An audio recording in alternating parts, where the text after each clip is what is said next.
I'm Jack Scarola. I am a partner with the law firm of Searcy, Scarola, Barnhart, and Shipley.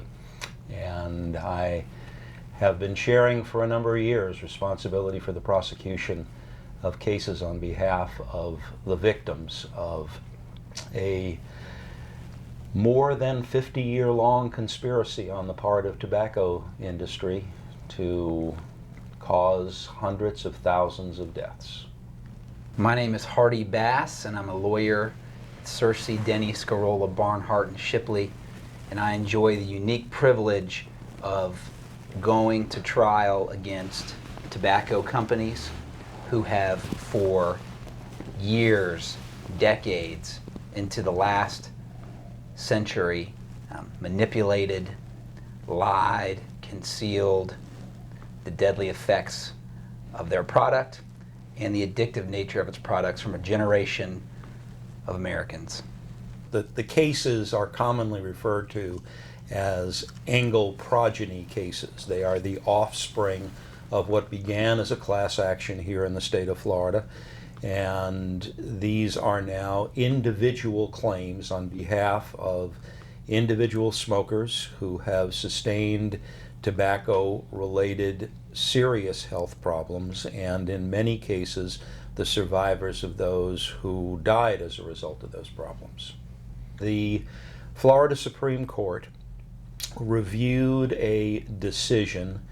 following a trial that lasted approximately 1 year, and the case was tried on behalf of a large class of Florida residents who became addicted to nicotine and cigarettes, suffered ill health effects as a consequence of that,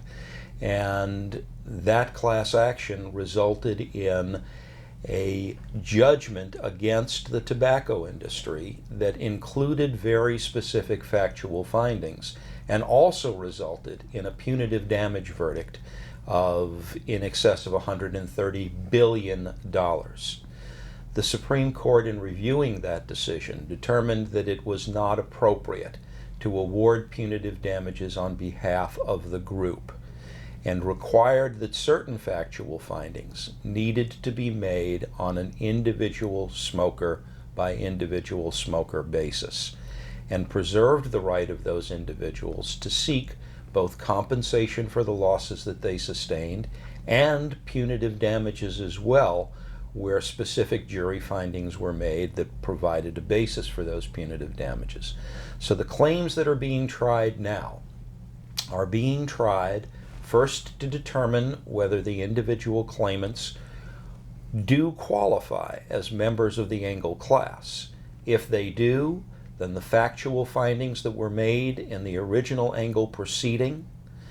are conclusively established in the subsequent trial on behalf of the individuals, and those individuals then have an opportunity to prove the specific damages that they suffered and to seek appropriate punishment against the tobacco industry for the intentional wrongdoing, the very serious intentional wrongdoing that the industry engaged in for more than 50 years.